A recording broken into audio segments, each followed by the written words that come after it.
Hello प्यारे बच्चों, स्वागत है आपका एक बार फिर से केमिस्ट्री क्लास में। आज के लेक्चर में हम डिस्कस करेंगे बेहद इंपॉर्टेंट टॉपिक। ये है आपका थर्ड डेफिनेशन मोल कॉन्सेप्ट की। हमने लास्ट लेक्चर में मोल कॉन्सेप्ट पढ़ा था, उसकी दो डेफिनेशन देखी थी भाई, in term of mass, in term of number with example. ये थर्ड डेफिनेशन है इसकी, और फिर हम कुछ न्यूमेरिकल्स डिस्कस करेंगे। तो आइए देखते हैं क्या है third definition of mole in terms of volume in cases of gas. ध्यान दें, गैस के केस में सिर्फ ये ना, ये डेफिनेशन गैस के केस में अप्लीकेबल होगी। A mole is that amount of the gas, एक मोल वो मात्रा है किसी गैस की which has volume equal to, इतनी गैस मतलब जिसका वॉल्यूम किसके बराबर होगा भाई, बताइए किसके बराबर होगा बच्चों? 22.4 litre at STP. You know, condition लगानी जरूरी है बच्चों। अगर ये कंडीशन नहीं होगी तो एक मोल की जो गैस की वॉल्यूम 22.4 लीटर दे रखा है ये वॉल्यूम, तो एक मोल के बराबर ये नहीं होगा। कब नहीं होगा? जब एसटीपी कंडीशन ना होगी तो। ठीक है बच्चों, तो याद रहे STP means standard temperature and pressure. You know, बताइए क्या होता है ये? 0 डिग्री सेल्सियस एंड 1 बार और 1 एटमॉस्फेरिक प्रेशर। एग्जांपल लेते हैं, जैसे 1 मोल ऑफ ऑक्सीजन गैस, बताओ किसकी इक्वल होगा प्यारे बच्चों? 22.4 litres of oxygen. Very simple, but क्या लिखना पड़ेगा? At STP. इसी प्रकार से 1 mole of CO2 is equal to 22.4 litre of CO2 at STP। तो प्यारे बच्चों next mole concept for ionic compounds हुई है ना। तो आयनिक कंपाउंड्स के लिए देखिए, mole of ionic compounds is defined, a mole of ionic compound defined as that amount of this substance, वो मात्रा किसी पदार्थ की which has mass equal to, जिसका मास किसके बराबर होगा? फॉर्मूला मास। वेरी सिंपल, जिसका मास किसके बराबर होगा? Formula mass. और which has Avogadro's number of formula unit, या जिसके अंदर Avogadro's number of formula unit हो। जो आयनिक सब्सटेंस होते हैं उनमें हम उनको मॉलिक्यूल्स नहीं बोलते बच्चों, है ना, फॉर्मूला यूनिट्स, फॉर्मूले के रूप में वो होते, मींस आयंस होते हैं उसमें। एग्जांपल, 1 मोल ऑफ NaCl अगर आपसे पूछ लिया जाए, आप फटाफट बता देंगे 58.5 ग्राम ऑफ NaCl के इक्वल होगा। ये फॉर्मूला मास है NaCl का। भाई कोई ज्यादा मुश्किल नहीं है, जैसे मॉलिक्यूलर मास होता है वैसे ये फॉर्मूला मास है, Na प्लस Cl का जोड़ दो बस। तो प्यारे बच्चों, of NaCl also 1 mole of NaCl। अब दूसरा देखिए, साथ में आपने भी देखा कि 1 मोल NaCl का इतने ग्राम की इक्वल है। साथ में क्या होगा, 1 मोल जो है ना NaCl का किसकी इक्वल होगा प्यारे बच्चों? 6.02 into 10 की power 23 formula units of NaCl। Very simple. ठीक है बच्चों, कर लेंगे। ये डॉटेड लाइन के अंदर थर्ड पॉइंट दे रखा है, इधर दे रखा था डॉटेड लाइन के अंदर फोर्थ पॉइंट। तो ये जो फोर्थ पॉइंट दे रखा है, जैसे ये थर्ड पॉइंट बच्चों, ये अलग चीज है, हम देखेंगे थोड़ा लेटर ऑन। तो हम बात कर रहे थे भाई आयनिक कंपाउंड्स के लिए जो मोल कॉन्सेप्ट होगा ये क्या होगा? फॉर्मूला मास इक्वल होगा और Avogadro's number of formula unit होंगे। एग्जांपल इसको हमने समझा है। ऐसा ही डेफिनेशन देख लेते हैं भाई, देखो लिखा हुआ ऐसा ही definition of mole. A mole is that amount of a substance which contains as many, ध्यान दे, a mole is that amount of a substance, ऐसा ही के अकॉर्डिंग एक मोल किसी पदार्थ की मात्रा है which contains as many elementary entities, as many कितनी भी, as many entities, elementary entities as there are atoms, कितनी भी जितने एटम्स होते हैं किसमें? इन एग्जैक्टली 0.012 किलोग्राम, और you can say 12 gram of carbon 12 isotope. Carbon के दो आइसोटोप आपने पढ़े हैं, कार्बन 12 एंड कार्बन 14। 12 ग्राम, जो कार्बन 12 का आइसोटोप है उसका 12 ग्राम लेना है। उसके 12 ग्राम में जितने भी एटम है ना कार्बन के, ठीक है बच्चों, उतने एलिमेंट्री एंटिटीज अगर हैं किसी के अंदर, एलिमेंट्री मतलब एटम्स हो, है ना, या आयंस वगैरह कुछ भी आप मान सकते हैं बच्चों। कुछ भी का मतलब ये नहीं कि कुछ और मान ले आप, है ना। कुछ भी का मतलब है कि इलेक्ट्रॉन ले लिए, एटम्स ले लिए, मॉलिक्यूल्स, इस प्रकार की चीजें लेनी, माइक्रोस्कोपिक चीजें। तो ऐसा ही के अकॉर्डिंग क्या होता है, एक मोल वो मात्रा किसी पदार्थ की जिसके अंदर उतनी एलिमेंट्री एंटिटी हो, कितनी भाई? जितने 12 ग्राम कार्बन के अंदर, 12 ग्राम जो कार्बन है किसका, कार्बन 12 का आइसोटोप, उसमें जितने एटम्स होते हैं इतने ही अगर क्या है बच्चों किसी पदार्थ के अंदर एलिमेंट्री एंटिटीज है, नंबर है मींस वो, है ना, उसको हम 1 मोल बोल देते हैं। तो प्यारे बच्चों, अगर हम बात करें atomic mass and molecular mass in term of mole and Avogadro's number के हिसाब से और मोल के हिसाब से, यहाँ आगे हम इस पॉइंट के ऊपर, तो क्या होगा, क्या बता रहा हूं आपको, atomic mass and molecular mass in terms of Avogadro's number and mole concept. तो gram atomic mass is the mass of Avogadro's number of atom. Very very simple, please ध्यान दें।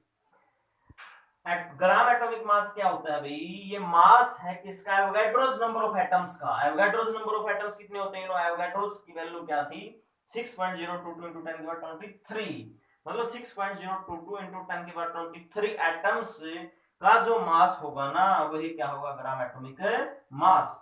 ग्राम मोलिकुलर मास भी क्या होगा बच्चों, mass of the Avogadro's number of molecules, लिखा हुआ है देखो, gram molecular mass is the mass of the Avogadro's number of molecules. अगर मैं आपसे पूछ लूं कि 6.022 into 10 की पावर 23 मॉलिक्यूल्स का मास है आपके पास, तो आप क्या बोलेंगे, आपके पास ना ग्राम मोलिकुलर मास है। ठीक है भैया, आपके पास क्या बच्चों, ग्राम मोलिकुलर मास। तो ये अभी हमने क्या फिनिश कर दिया, थर्ड डेफिनेशन फिनिश कर दी बच्चों, किसकी, विद एग्जांपल किसकी, मोल की। और थर्ड डेफिनेशन किसकी टर्म में, वॉल्यूम की टर्म में। याद क्या रखना है, ये डेफिनेशन वैलिड कब होगी, जब एसटीपी कंडीशन होगी, प्रेजेंट होगी ना, एसटीपी कंडीशन आपको रखनी है। और फिर आपने देखा बच्चों ऐसा यूनिट और डेफिनेशन देखी, ऐसा डेफिनेशन किसकी, मोल की। ठीक है बच्चों, तो क्या थी ये कि 12 ग्राम कार्बन 12 जो आइसोटोप, उसका 12 ग्राम के अंदर जितने भी एटम्स है ना, किसी भी सब्सटेंस के अंदर, तो उसका मतलब 1 मोल है। तो ग्राम एटॉमिक मास इसके हिसाब से आपने देखा, means Avogadro number of atoms का मास होता है ये। Gram molecular mass means Avogadro's number of molecules का मास होता है ये। तो प्यारे बच्चों, नेक्स्ट टॉपिक अपना देखो, लिखा हुआ importance of Avogadro's number and mole concept. अभी आपने मोल कॉन्सेप्ट पढ़ा है, एवोगाड्रोस नंबर भी पढ़ा है ना, इसके फायदे क्या हैं, चलो पहला फायदा चेक करते हैं।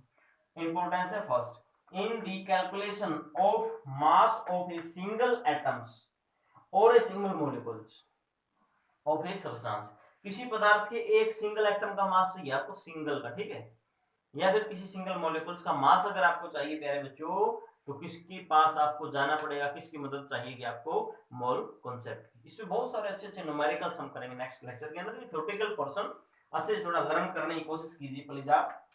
सेकंड, इसका importance in the calculation of, लिखा हुआ देखो, इन द कैलकुलेशन ऑफ, ठीक है, नंबर ऑफ एटम्स।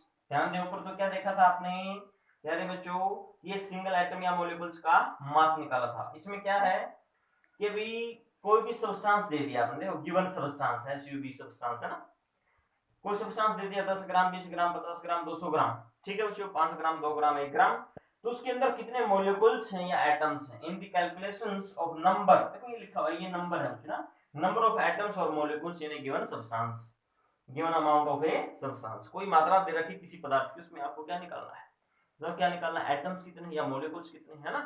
तो ये अगर आप निकालना चाहते हैं तो किसके पास जाना पड़ेगा, फिर से किसकी मदद लेनी पड़ेगी आपको प्यारे बच्चों, mole concept and Avogadro's number की। वेरी गुड, न्यूमेरिकल्स बनेंगे मीन जिनपे टोटली। तो थर्ड, इसका एप्लीकेशन यहाँ लिखा हुआ देखो, बताया था ना, ये कुछ अलग चीज थी, वो क्या थी, इंपॉर्टेंस है ये बच्चों किसका, Avogadro's number and mole concept का। तीसरा एप्लीकेशन देख लेते हैं, इन the calculation of number of molecules in A given volume of A gas. ये तो मास की बात थी, कुछ मास दे रखा होगा ना, और कुछ वॉल्यूम अगर आपको दे रखा हो किसी गैस का गिवन कंडीशन पे, है ना, तो क्या निकालना हो आपको, मान लो उसके अंदर कितने मॉलिक्यूल है, देखो वॉल्यूम दे दिया गैस का, आपको चाहिए उसमें मॉलिक्यूल कितने उस गैस के, तो फिर से किसकी हेल्प लेनी पड़ेगी आपको, किसकी हेल्प से ये चीज कर सकते हैं, निकाल सकते हैं आप, mole concept and Avogadro number. ये था थर्ड एप्लीकेशन, क्या था बताओ बच्चों, इन the calculation of number of molecules in A given volume of A gas under the given conditions. Fourth application भी पढ़ लेते हैं हम, इन the calculation of the size of the individual atom और मॉलिक्यूल्स। क्या बोला बच्चों, एक एटम या एक मॉलिक्यूल का अगर साइज हमें चाहिए, तो बताओ कैसे निकालेंगे आप बच्चों, with the help of Avogadro's number and mole concept. आगे कुछ लिखा हुआ है एज्यूमिंग, आगे क्या है, एज्यूमिंग है ना, इधर इधर एज्यूमिंग, एज्यूमिंग मतलब स्फेरिकल। तो कहने का मतलब ये है, वॉल्यूम आप जो निकालेंगे बच्चों, साइज जो निकालेंगे किसी एटम या मॉलिक्यूल्स का, तो उसको स्फेरिकल मान करके निकालना है, समझे। और किसी स्फीयर का वॉल्यूम निकालने का फॉर्मूला क्या है बताइए, 4/3 पाई r, ठीक है। 4/3 पाई आर की क्यूब होता है बच्चों, है ना। Very good. मैथमेटिक्स के अंदर ये सारी चीजें, तो केमिस्ट्री मैथ की अच्छी जरूरत पड़ती है, मैथ भी आप साथ में पढ़ते रहिए। और जितनी लगन से आप केमिस्ट्री पढ़ते हैं, केमिस्ट्री को थोड़ा ज्यादा लगन से पढ़िए, अच्छा सब्जेक्ट है, अच्छा फील करेंगे केमिस्ट्री पढ़ने के बाद, बहुत अच्छा फील करेंगे हर तरह से। तो केमिस्ट्री ने बहुत कुछ दिया है इस दुनिया को। केमिस्ट्री के बगैर है ना लाइफ की इमेजिनेशन, अच्छी लाइफ की इमेजिनेशन थोड़ी असंभव है। तो dear students, now we will talk about question number first. What है ये क्वेश्चन क्या है? ये क्वेश्चन बच्चों, calculate the mass of, mass निकालना, अभी तो बोला था ना मास निकालने के लिए। देखो ये फर्स्ट एप्लीकेशन पे ही न्यूमेरिकल बन गया अपना। Calculate the mass of, first application ये इंपॉर्टेंस था। एटम ऑफ सिल्वर, एक सिल्वर के एटम्स का एक एटम का मास निकालना है, ये मॉलिक्यूल ऑफ CO2 का मास निकालना है। ठीक है, चलो इस न्यूमेरिकल्स को हम सोल्व कर लेते हैं। तो इसको मिटा देते हैं बच्चों। चलिए वेरी गुड, बहुत अच्छे, पढ़ते रहिए, सुनते रहिए चीजों को, बहुत सिंपल चीजें हैं। अगर आप वीडियो को 2-3 बार आराम से देख लेंगे तो ये माइंड में आपकी कॉपी हो जाएगी, कभी नहीं बोलेंगे आप लोग। इन चीजों को पढ़ते रहिए, आनंद लीजिए पढ़ाई का। केमिस्ट्री पढ़ गया ना, इसको भी इरेज कर देता हूं। तो बताओ भाई, calculate the mass of an atom of silver, A molecule of CO2। तो सुनो बात क्या है, हमें पता होना चाहिए एक एटम्स जो है ना सिल्वर का, उसका मास कितना है। चलो निकालना ही तो।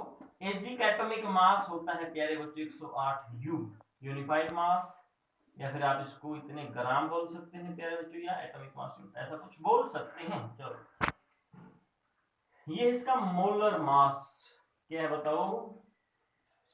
मोलर मास बच्चों, मोलर मास। और इसको क्या बोल सकते हैं? Atomic mass, atomic mass.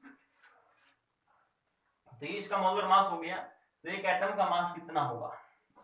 Atom का मास, मोलर मास और एटॉमिक मास ना, ये फिगर सेम आता है दोनों का बच्चे ना, थोड़ा डिफरेंस होता है, बट ये मोलर मास लेते हैं। चलो मोलर मास मींस एक मोल का मास।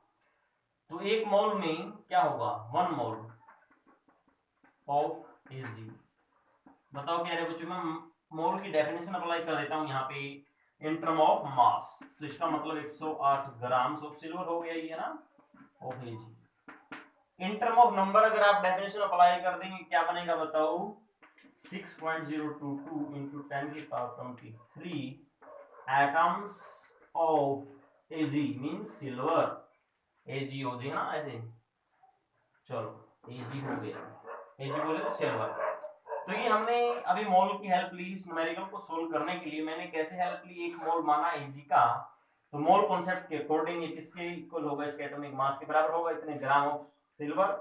और ये नंबर के हिसाब से मैंने डेफिनेशन अप्लाई कर दी। 3 डेफिनेशन पढ़ी थी, in term of mass, in term of number, in term of volume. चलो तो ये देखिए यहाँ से क्या पता चल रहा है? यहाँ से पता चल रहा है आपको कितने एटम अगर सिल्वर के उनका मास कितना होगा। चलो अच्छी बात है, लिख लेते हैं 6.022 into 10 की power 23 atoms of silver equal to क्या है बच्चों? 108 ग्राम ऑफ सिल्वर। लेकिन हमें तो क्या चाहिए? एक एटम का मास कितना हो जाएगा? 108 डिवाइड बाय 6.022 into 10 की पावर 23। बस हो गया सोल्व, एक ही तो एटम का निकालना था। ओके चलो इसको सोल्व कर लेना।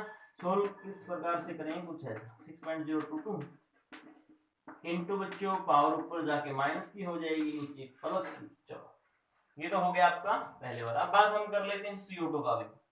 तो फिर से मोल कॉन्सेप्ट की मदद लीजिए आप। 1 मोल ऑफ CO2, तो बताओ ना मास के हिसाब से किसकी इक्वल होगा? ये मास के हिसाब से इक्वल होगा बच्चों इसके मोलर मास की। ये मॉलिक्यूल है, वो एटम था एटॉमिक मास, तो इसका मॉलिक्यूलर मास कितना होगा प्यारे बच्चों? मॉलिक्यूलर मास हो जाएगा आपके पास 44 ग्राम, है ना। तो एक मोल CO2 का किसकी इक्वल होगा? 44 ग्राम ऑफ CO2। क्लियर भाई? वेरी गुड, बहुत अच्छे, सुनते जाइए, समझते जाइए चीजों को, है ना, देखते जाइए। 1 mole of CO2 equal to 44 gram of CO2 बच्चों, डेफिनेटली बिकॉज इसमें कार्बन का मास 12, O का मास 16 है, 2 का 32 हो गया। तो एंड करके देख लो, ही तो आ जाएगा ना 44 ग्राम। चलो अच्छी बात। अब हम बात कर लेते हैं फर्दर। ये था मास के हिसाब से मोल की डेफिनेशन अप्लाई हमने कर दी, नंबर के हिसाब से भी अप्लाई कर दो। मीन 6.022 into 10 की पावर 23 मोलेकुल्स ऑफ किसके बच्चों, CO2। Very good. और फर्दर अगर आप देखें एसटीपी कंडीशन के ऊपर ये 22.4 लीटर के बराबर हो जाएगा, मगर हमें तो नंबर और मास से ही हमारा ये न्यूमेरिकल सोल्व हो जाएगा, तो आगे जाने की जरूरत नहीं है आपको। हाल आप देखिए जरा इससे क्या पता चल रहा है आपको। मींस बच्चों इतने जो मॉलिक्यूल है ना CO2 की, उनका मास कितना है, बस लिखो ना 6.022 into 10 की power 23 molecules of CO2 equal to कितना हो जाएगा भाई, 44 ग्राम ऑफ CO2 की। लेकिन हमें तो एक मॉलिक्यूल का चाहिए ना मास, तो 44 डिवाइड बाई 6.022 इंटू 10 की पावर 23। फिर से इसको आप सॉल्व कीजिए, 44 को 6.022 से डिवाइड करो, ये पावर ऊपर जाके माइनस की हो जाएगी, इतने ग्राम आंसर आ जाएगा। ठीक है बच्चों, ये था अपना एक न्यूमेरिकल्स। कंटिन्यू कुछ और न्यूमेरिकल हम नेक्स्ट लेक्चर के अंदर पढ़ेंगे और डिस्कस करेंगे, सोल्व करेंगे, कैलकुलेट करेंगे। तो तब तक इस वीडियो को देखिए आप अच्छे से। Thank you for watching this video. Comment करें, शेयर करें, लाइक करें।